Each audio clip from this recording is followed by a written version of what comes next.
আজকে আমাদের আসছে লিলেন BS4 49 নেপচুন।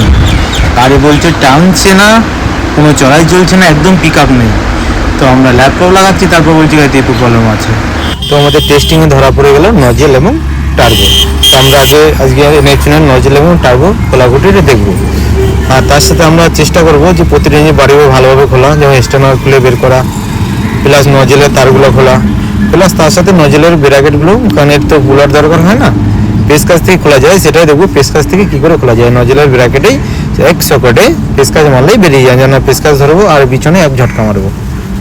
পেস কাজের পিছনে ঝটকা মারলে যেরকম যে নজেলটা বেরিয়ে গেল আমাদের, বা সেভাবেই নজেলটা বের করতে হয়। তো নজেলটা বের করে আমরা আজকের মতো নজেল এবং পাম্প খোলা ফিটিং দেখবো। এর পরের চ্যাপ্টারে আমরা দেখাবো কী করে ফিটিং করতে হয়। তো আমরা বরাবর নজেল আরেকটাই সবাইকে সাবধান করে দিই যে কেউ যখন নেপচুন গাড়িতে চাপবে তো বিশেষ করে বুক পোর্টে কিছু নেবে না, আর নাটবুলগুলো খুবই সাবধানে করবে, কারণ কোনো একটা নাটবুল ভেতর পড়ে গেলে তোমার তাকে প্রচুর খাটতে হবে। তো এরপরে আমরা টার্বো খোলা ফিটিংটা দেখবো। টার্বো খোলা ফিটিং করছি, আর টার্বো বুলগুলো একটু চেষ্টা করতে হবে সবাইকে সাবধানে খুলতে হয়, নয়তো ভেঙে গেলে খুব অসুবিধা। তো আমাদের কাজ কমপ্লিট, তো আমরা টেস্টিংয়ে পাঠাচ্ছি।